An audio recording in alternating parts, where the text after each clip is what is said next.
Para milhões de jovens, o futebol é tudo, certo? É a promessa de uma vida melhor. Mas e se eu dissesse que por trás deste sonho do jogo bonito se esconde uma realidade terrível, uma realidade de crime? É disso que vamos falar hoje, de como a busca pela fama se transforma, para milhares, num verdadeiro pesadelo de tráfico humano. E vamos tentar perceber como é que isto é sequer possível. Perdemos uma noção da dimensão disto, vamos começar com um número que assusta: 15 mil. Estima-se que todos os anos cerca de 15 mil jovens atletas são traficados só da África Ocidental. Pensem nisto. São 15 mil sonhos, explorados, abandonados, de forma completamente ilegal, longe de casa, longe de tudo e de todos. E o pior, este número, por mais chocante que seja, pode ser só o começo, como disse o Stefan Burkhalter, da FIFPro, que é o Sindicato Internacional dos Jogadores. Esta situação é chocante e o receio é que seja apenas a ponta do iceberg, ou seja, o problema real pode ser muito, muito maior. Pronto, para percebermos como é que se chega a este ponto, organizamos esta análise em 5 partes. Vamos começar pelo sonho que vira pesadelo. Depois, espreitamos o manual dos traficantes, percebemos que isto é um problema global, vemos as falhas no sistema que deixam isto acontecer e, claro, no fim, o que é que se pode fazer para tentar proteger estes mitos. Então, vamos lá. Comecemos pelo início de tudo. Porque antes da exploração há sempre aquela faísca de esperança, não é? Esta primeira parte é sobre isso mesmo, o sonho de uma carreira no futebol e a realidade brutal que o pode destruir. Olhem para esta imagem. É muito poderosa, não acham?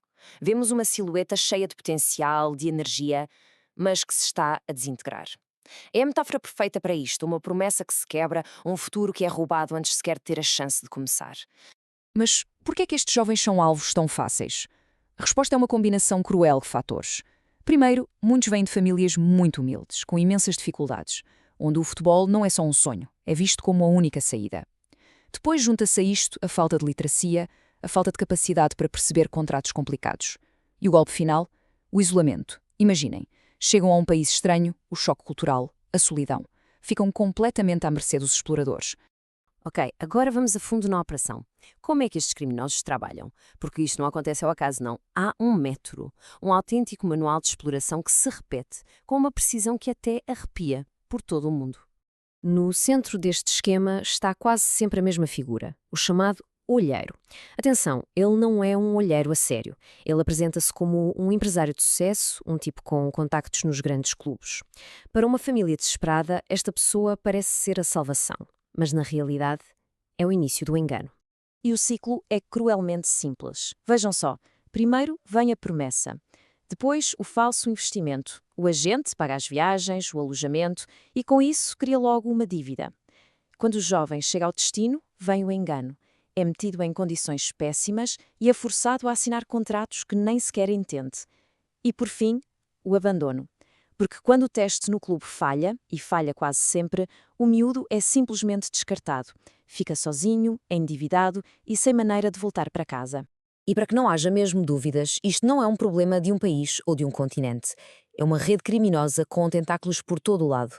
Da África à América do Sul, com jovens a serem levados para a Europa e para a Ásia. Ora, vejamos 2 exemplos concretos que mostram bem este alcance global. Por um lado, uma reportagem da BBC destapou um caso de um clube no Laos que levou 23 menores de África, alguns com apenas 14 anos, para viverem em condições desumanas. Por outro lado, cá em Portugal, uma investigação descobriu uma rede que aliciava jovens do Brasil, da Argentina e da Colômbia com as mesmas falsas promessas. Os destinos são diferentes, o esquema criminoso é exatamente o mesmo.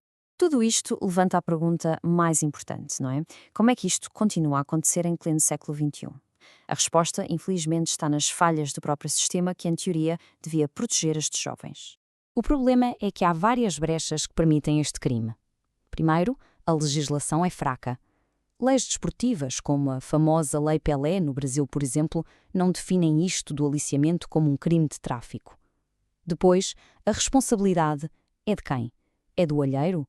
Do agente? Do clube? Esta confusão acaba por proteger os criminosos. A seguir, temos a atitude dos clubes, que muitas vezes são negligentes, fecham os olhos a miúdos em situação irregular.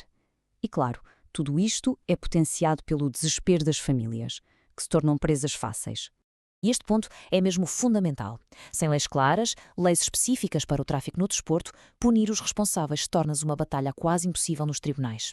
Basicamente, os traficantes operam numa zona cinzenta da lei, o que lhes garante uma impunidade tremenda. Mas apesar deste cenário ser bastante negro, nem tudo está perdido.